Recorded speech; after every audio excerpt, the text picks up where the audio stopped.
नमस्कार मंडळी, मधुशात रेसिपीमध्ये तुम्हा सर्वांचे खूप मनापासून स्वागत. तर झाला की नाही तुमचा आखाड तळून?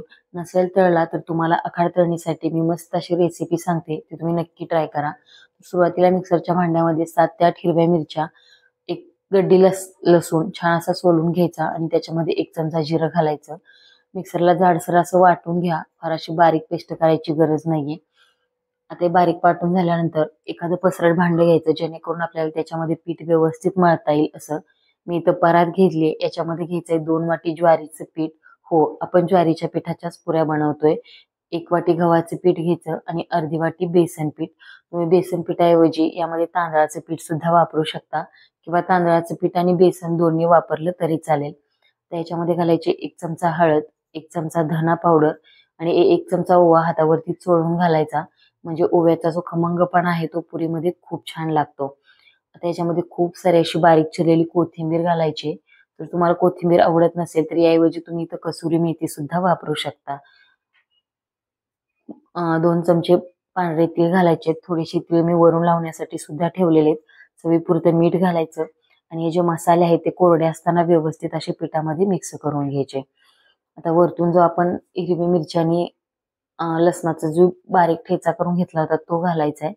जर तुम्हाला कमी वाटत असेल किंवा अजून पुरी तिखट बनवायची असेल तर याच्यामध्ये तुम्ही लाल तिखट सुद्धा वापरू शकता, मिरची पावडर. मसाले कोरडे असताना मिक्स करून घेतले की आता कोमट पाण्याने हे पीठ आपल्याला मळून घ्यायचंय. जितकं हाताला सोसेल तितकं कोमट पाणी करायचं आणि पीठ छान असं घट्टसर भिजवून घ्यायचं.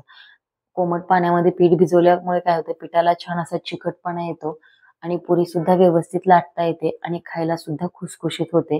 कारण याच्यामध्ये आपण ज्वारीचं पीठ जास्त प्रमाणामध्ये वापरले, त्यामुळे पिठाला थोडासा चिकटपणा कमी येतो. म्हणून कोमट पाण्याने पीठ मळून घ्यायचं. पीठ मळून झालं की त्याला छान असं तेल लावून परत एकदा व्यवस्थित मळून घ्या आणि हे जे पीठ आहे ते भिजत वगैरे ठेवायची अजिबात गरज नाहीये. लगेचच लाटायला घ्यायचं, कारण याच्यामध्ये आपण ज्वारीचं पीठ जास्त प्रमाणामध्ये वापरले. ज्वारीचं पीठ जर तुम्ही भिजवून असंच ठेवलं तर ते सैलसर होतं आणि अजिबात पुरी लाटता येत नाही. म्हणून लगेचच आपण या पिठाच्या पुऱ्या लाटायला घेऊया. आता तेल लावून छान असे याचे गोळे लाटून घ्यायच्यात, जसं आपण चपाती बनवतो त्या पद्धतीने.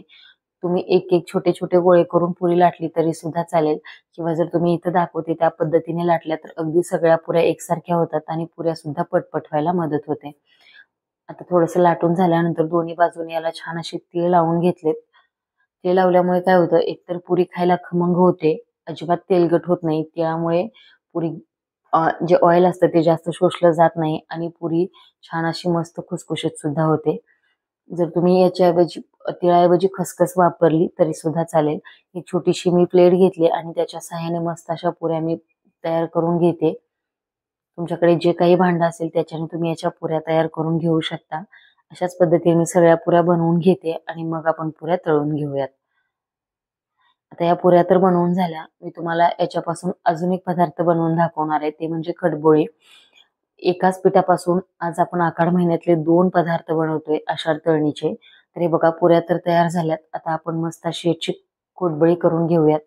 काही नाही, थोडासा छोटासा पिठाचा गोळा घ्यायचा आणि त्याचा छान असा रोल तयार करून घ्यायचा.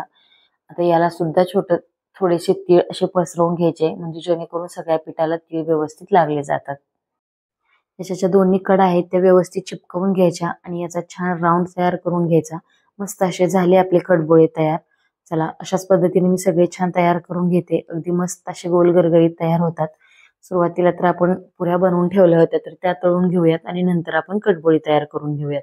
ते सुद्धा व्यवस्थित कॉटनच्या कपड्याने झाकून ठेवा, म्हणजे अजिबात ते थोडे सुकणार नाहीत, छान असे तळले जातील. आता पुरी तेलामध्ये टाकल्यानंतर झाऱ्याच्या मदतीने त्याच्यावरती थोडं थोडं तेल शिंपडा, म्हणजे ती वरून छान अशी फुगायला मदत होते. असं नाही की सगळ्याच पुऱ्या फुगतील, काही फुगणार सुद्धा नाहीत, पण मस्त छान अशा खुसखुशीत तयार होतील. त्याचा व्हिडिओ दाखवल्याप्रमाणे झाऱ्याने थोडंसं तेल जर त्याच्यावरती शिंपडलं तर पुऱ्या छान अशा टम्म फुगतात आणि छान अशा हलकासा गोल्डन कलर येईपर्यंत त्या आपल्याला तळून घ्यायच्यात. आता पुऱ्या तर तळून झाल्यात. याच्यामध्ये आता आपण कोडबळी सुद्धा तळून घेऊयात. एका वेळी जास्त प्रमाणात टाकली तरी सुद्धा छान तळली जातात. जसं तुमची कढईचा जो आकार आहे त्याच्याप्रमाणे तुम्ही ते तळून घेऊ शकता. आता तेलामधलं बुडबुड्याचं प्रमाण कमी झाल्यानंतरच ही कोडबळी तेलामधून काढून घ्यायची, म्हणजे ते व्यवस्थित आतपर्यंत तळली जातात आणि आतमधून सुद्धा छान अशी जाळीदार तयार होतात. आता आपले दोन्ही पदार्थ छान असे तळून झालेत. एकाच पिठापासून अगदी कमी वेळामध्ये आपण 2 पदार्थ बनवलेत.